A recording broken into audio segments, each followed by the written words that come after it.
Dios los bendiga a todos y bienvenidos a este nuevo estudio sobre el libro de Enoc. Vamos a ver en este estudio la segunda parte del libro de Enoc que habla sobre las parábolas de Enoc. Entonces vamos a empezar directamente con el capítulo 37 del libro de Enoc, que es donde inicia las parábolas de Enoc, esta segunda sección de este libro. Vamos a leer desde el verso 1 y dice: la segunda visión que él vio, visión de sabiduría, que vio Enoc, hijo de Jared, hijo de Mahalael, hijo de Cainán, hijo de Enos, hijo de Set, hijo de Adán. En este primer versículo se menciona la ascendencia de Enoc hasta llegar a Adán, dando una evidencia de que él es el séptimo desde Adán, la séptima generación desde Adán fueron los tiempos de Enoc. Entonces vemos el segundo versículo y dice: este es el comienzo de las palabras sabias que hice salir con mi voz para hablarle y decirle a los habitantes de la tierra. Escuchad, hombres de épocas pasadas y del porvenir, las palabras del santo que habla en presencia del Señor de los espíritus. Este versículo nos muestra que los dichos de Enoc no solo iban dirigidos a la gente de su época, sino incluso a las pasadas y a las futuras. Y luego menciona que son las palabras del santo que habla en presencia del Señor, obviamente refiriéndose a sí mismo. Y respecto a que habla a hombres de épocas pasadas, algunos pueden pensar de que él está hablando a espíritus de personas ya muertas, y esto no es así. Recordemos de que en los tiempos de Enoc la gente vivía muchos años y por tanto estaba refiriéndose a generaciones pasadas, que aún para el tiempo de Enoc aún se mantenían vivos. Por ejemplo, Adán vivió 930 años. Proseguimos con el siguiente versículo y dice, el verso 3, fue excelente declararlas a los hombres de antaño, pero igualmente a los del porvenir. No vamos a negarles el principio de sabiduría. Verso 4, hasta ahora tal sabiduría no ha sido dada por el Señor de los espíritus, pero yo la he recibido de acuerdo con mi discernimiento y con el buen parecer del Señor de los espíritus, gracias a quien me ha sido dada mi parte en la vida eterna. Verso 5, 3 parábolas me fueron comunicadas ya, y yo he elevado mi voz para relatarlas a quienes habitan sobre la tierra. Estos versículos nos muestran que el Señor dotó de sabiduría y discernimiento a Enoc, y basado en estos dotes es que Enoc se expresa hacia las generaciones. También nos dice que ya había recibido 3 parábolas. En los siguientes capítulos escudriñaremos sobre la primera parábola. Vamos a comenzar con el capítulo 38 y dice: primera parábola. Cuando aparezca la asamblea de los justos y los pecadores sean juzgados por sus pecados y expulsados de la superficie de la tierra, cuando el justo se manifieste a los ojos de los justos, de los elegidos cuyas obras dependen del Señor de los espíritus, cuando la luz brille para los justos y para los elegidos que habitan sobre la tierra. ¿Dónde estará entonces la morada de los pecadores? ¿Dónde estará el lugar de descanso de quienes han renegado del Señor de los espíritus? Habría sido mejor para ellos no haber nacido. Cuando los misterios de los justos sean manifiestos y los pecadores juzgados y expulsados de la presencia de los justos y los elegidos. Estos versículos hablan del juicio final y cómo las ovejas son separadas de las cabras. Es interesante cómo dice Enoc que para los pecadores habría sido mejor no haber nacido, ya que el sufrimiento luego del juicio final sería tal que ellos mismos desearían ello. Verso 4 dice, desde ese momento los que dominan la tierra no serán poderosos ni elegidos por más tiempo, ni podrán ellos mirar a la cara de los santos. Porque será la luz del Señor de los espíritus la que brillará sobre la cara de los santos, de los justos, de los elegidos. Aquí resalta que los pecadores no serán elegidos por más tiempo. Es como se lleva actualmente la democracia a nivel mundial y cómo los presidentes de cada país son elegidos por el pueblo, al menos en países democráticos. Sin embargo, pienso personalmente que en algunos países importantes se lleva una falsa democracia. Y quien coloca a los presidentes son los verdaderos poderosos, la élite específicamente. Pero vemos que estos poderosos también caerán ante el Señor. El versículo siguiente dice, entonces los reyes y los poderosos perecerán y serán entregados a las manos de los justos y de los santos. Imaginen ello por un instante, y esto que dice Enoc es bíblico, y lo leemos en el Salmo 149, del verso 5 al 9, que lo voy a citar aquí, que dice: regocíjense los santos por su gloria y canten aún sobre sus camas.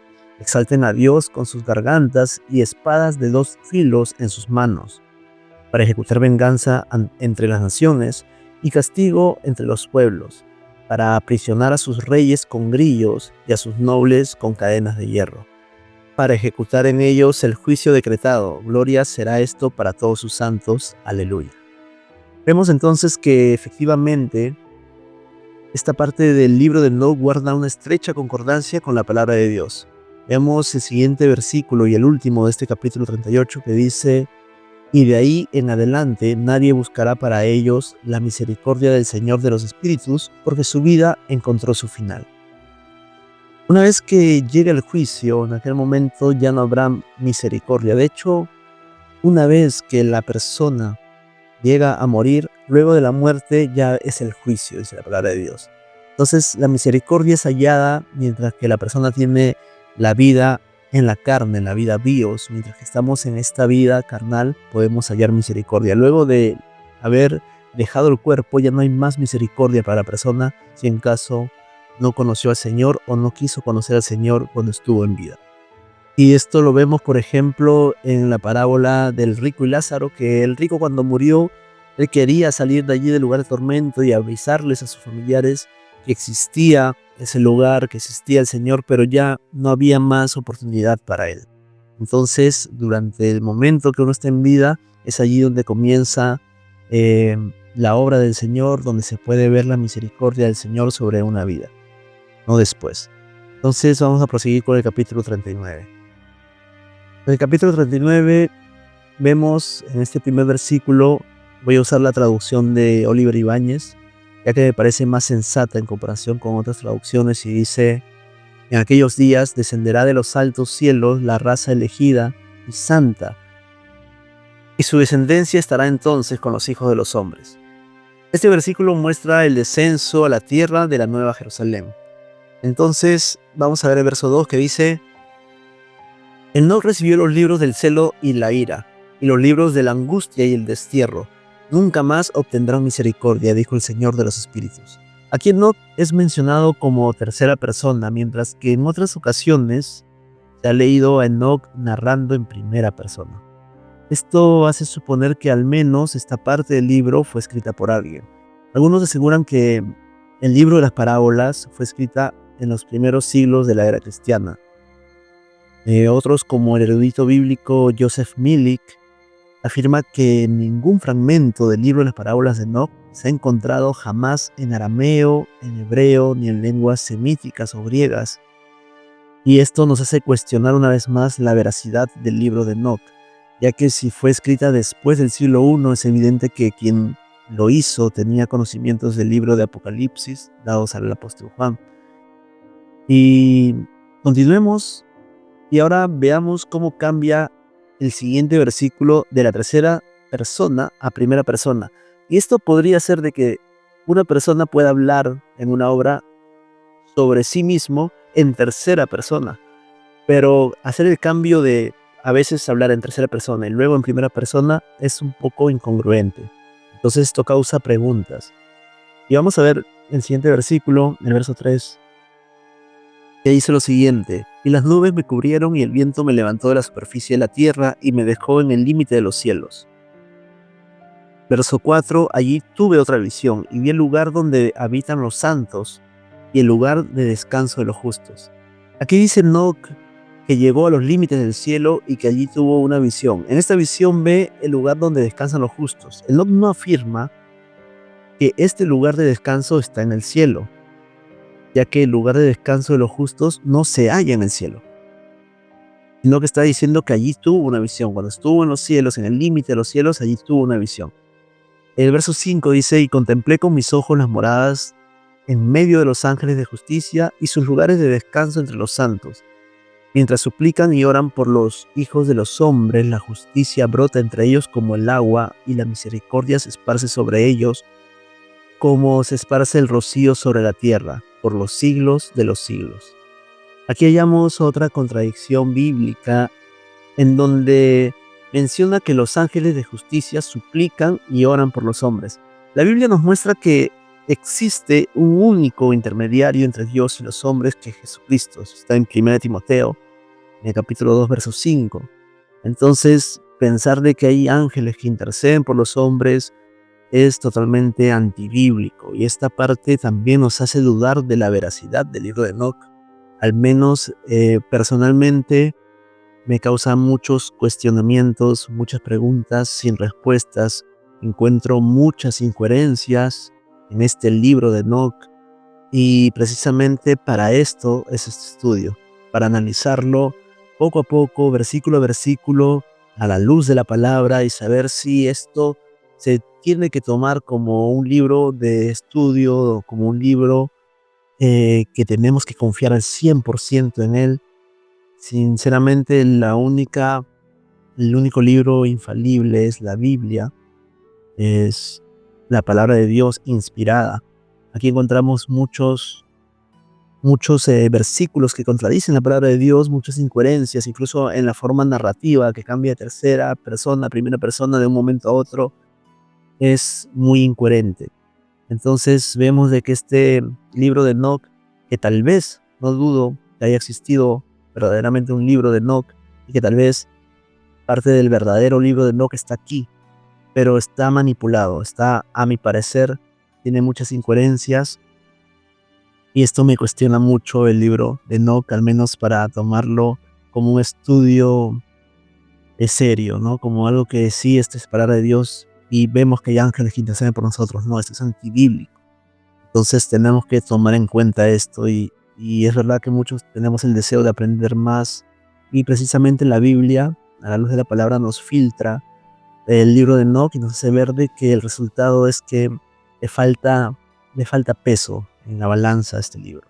Vamos a proseguir con el versículo 6, y dice: en ese lugar con mis ojos vi al elegido de justicia y de fe.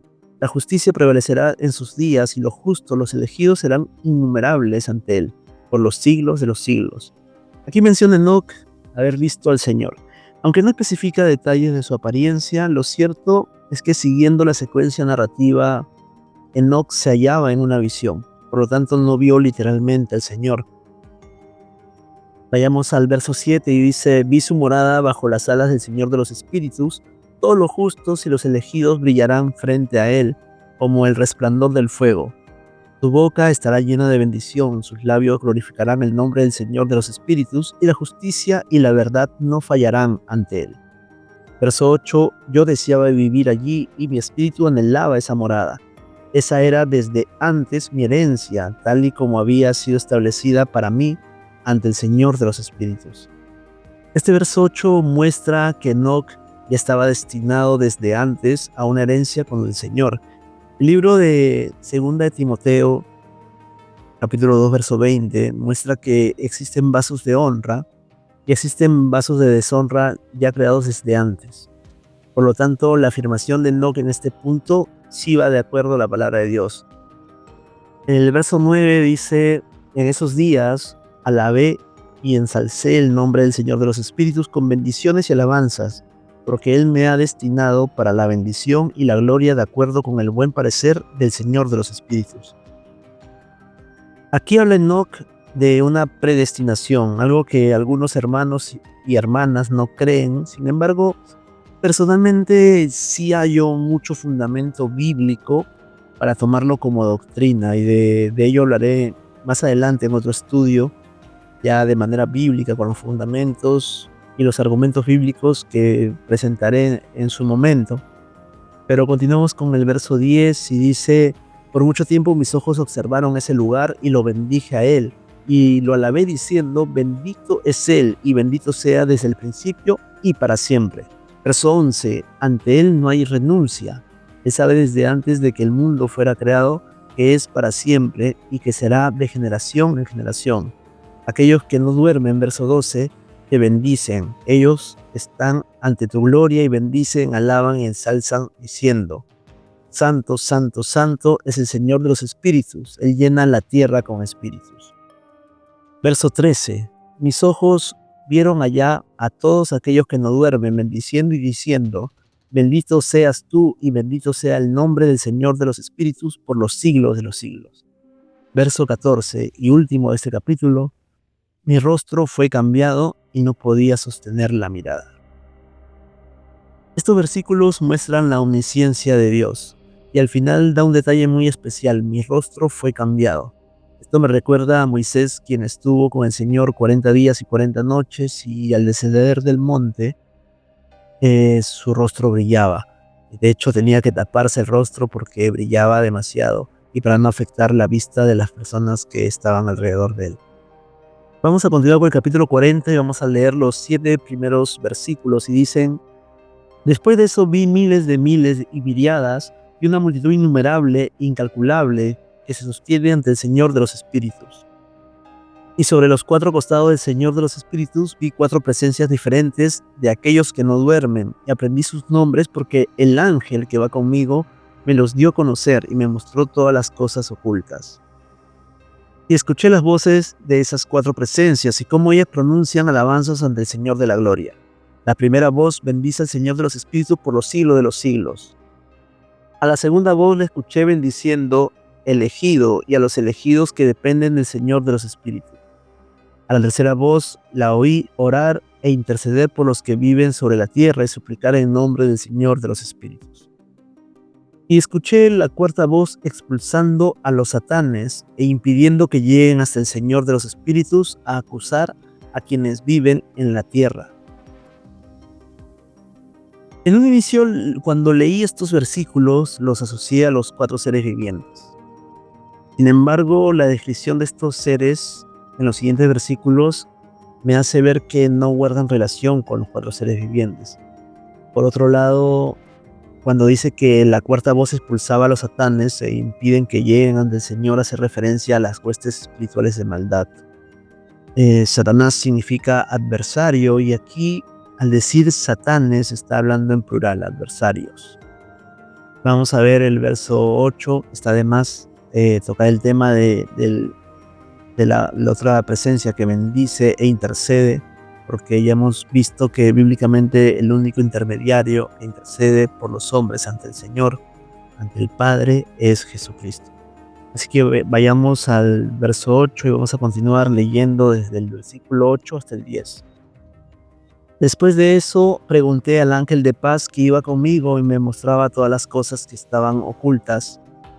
¿Quiénes son esas 4 presencias que he visto y cuyas palabras he oído y escrito abajo? Me dijo: el primero, el misericordioso y muy paciente, es Miguel. El segundo, que está encargado de las enfermedades y de todas las heridas de los hijos de los hombres, es Rafael. El tercero, que está encargado de todos los poderes, es Gabriel. El cuarto, que está encargado de la esperanza de quienes heredan la vida eterna, es llamado Sariel.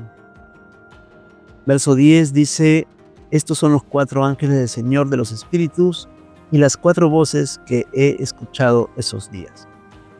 Entonces, vemos que estas 4 presencias pertenecen a estos arcángeles, de los que bíblicamente conocemos es a Miguel y a Gabriel, mientras que Rafael es mencionado en la Biblia católica, en el libro de Tobías, como un ángel sanador, y Azariel, o también conocido como Saraquiel, no se halla en ninguno de estos 2 canones. Entonces, de hecho, el libro de Tobías no se encuentra en la Biblia de los cristianos, sino que solamente la católica, porque sí muestra ciertas contradicciones bíblicas por las cuales fueron excluidas del otro canón.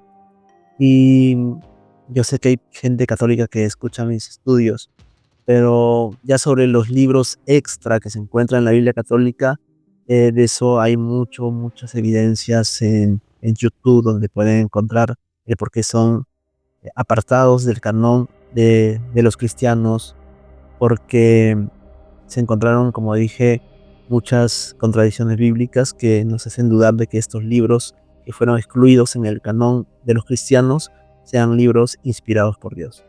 Entonces vamos a continuar con el capítulo 41 y dice lo siguiente: después vi todos los misterios de los cielos y cómo el reino está dividido y cómo las acciones de los humanos son pesadas en balanza.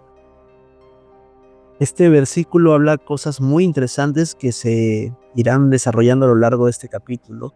Los misterios son revelaciones que el Señor quiso dar a conocer a los hombres. Se podría entender como secretos revelados. Enoc menciona que vio todos los misterios del cielo. También de la división del reino, y por último menciona que las acciones de los hombres son pesadas en balanza. Toda acción que realices en la tierra, sea buena o mala, tiene una repercusión. Buena o mala también. Se cosechará según lo que uno siembra. Existe una pequeña cláusula espiritual para aquellos que se arrepienten.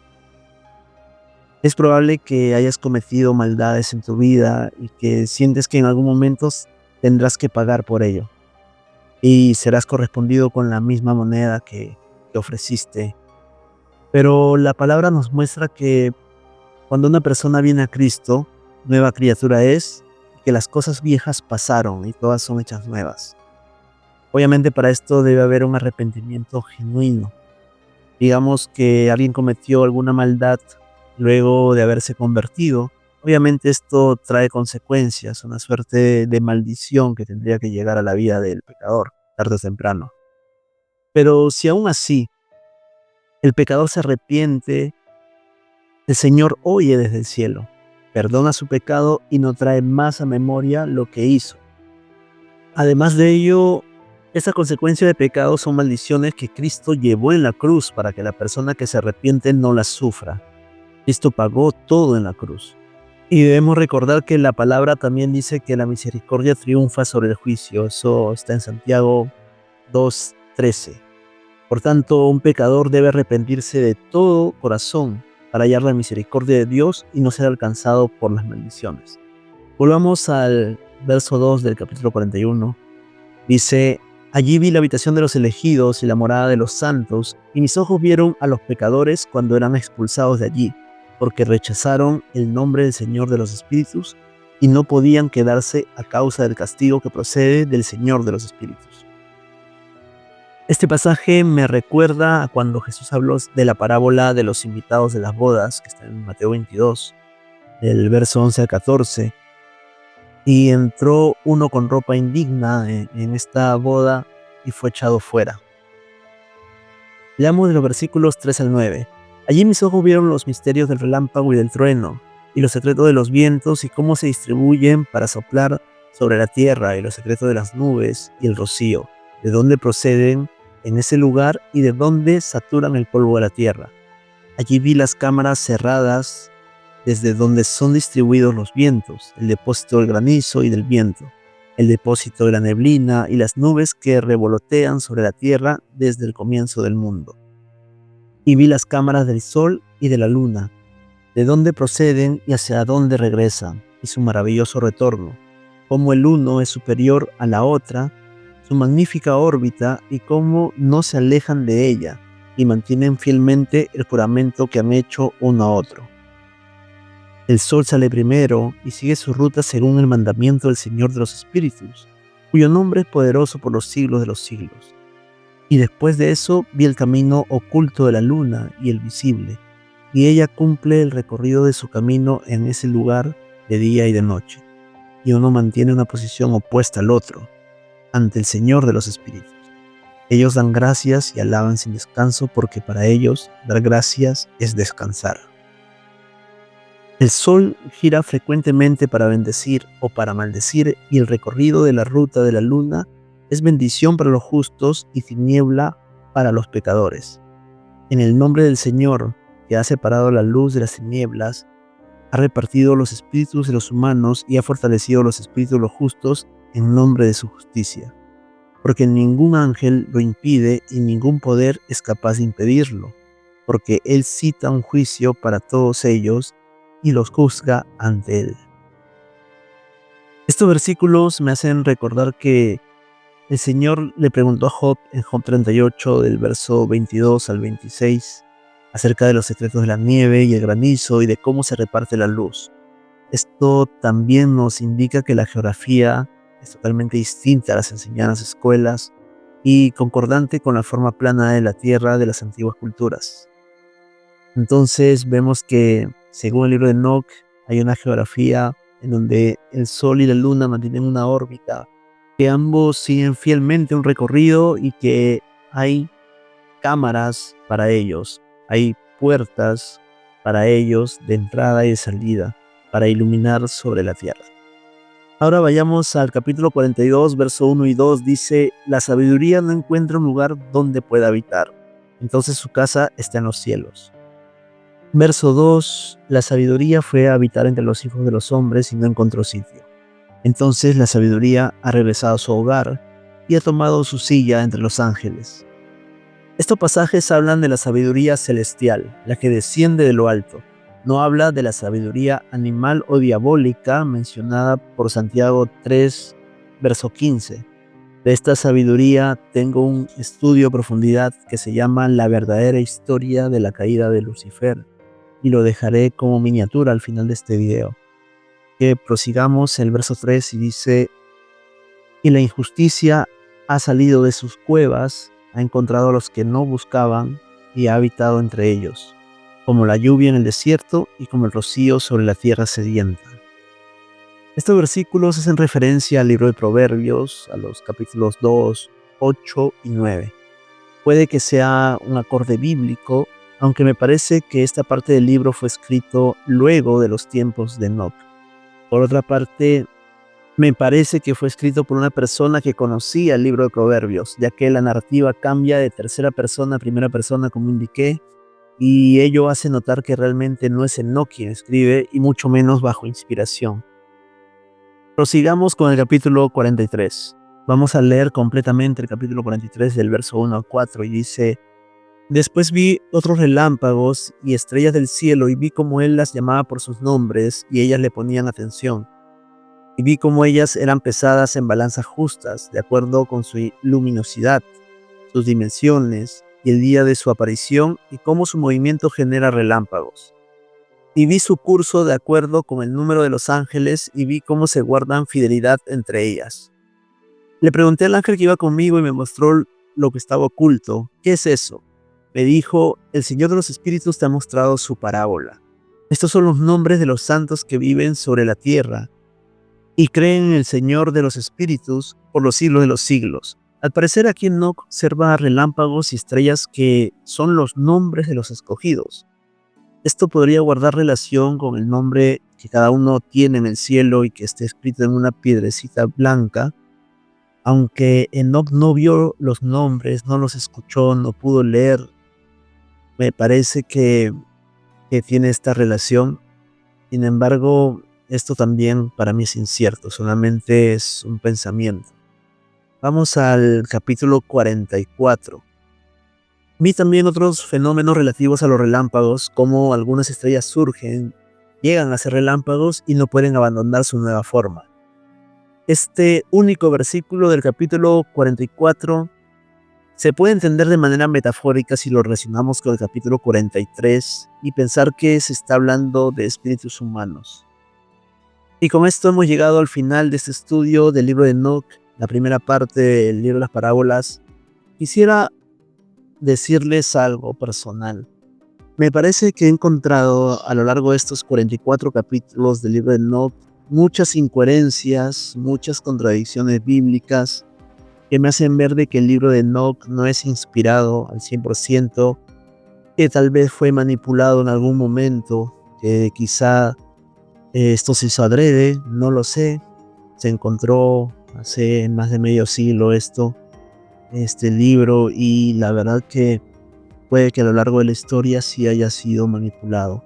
Recordemos que no sería la primera vez que nos roban información. Recordemos la biblioteca de Alejandría. Y esto de aquí me hace ver de que tendría que hacer un último estudio sobre el libro de Enoch, en donde mostraría algunas contradicciones que he hallado a lo largo de estos estudios y definitivamente el por qué este libro no sería confiable. No le hallo razón por el cual proseguir en ese estudio del libro de Enoch. Prefiero enfocarme más en los estudios bíblicos que estamos haciendo en el canal, porque faltan 106 capítulos para el libro de Enoch y veo de que hemos hallado contradicciones importantes que nos hace tomar esta decisión. Espero que, como digo, haré un estudio final para mostrar las incoherencias y algunas contradicciones. Y espero que esto haya sido también de bendición para todos nosotros y entender de que la única palabra que es realmente infalible es la palabra de Dios. Que Dios lo bendiga y hasta la próxima.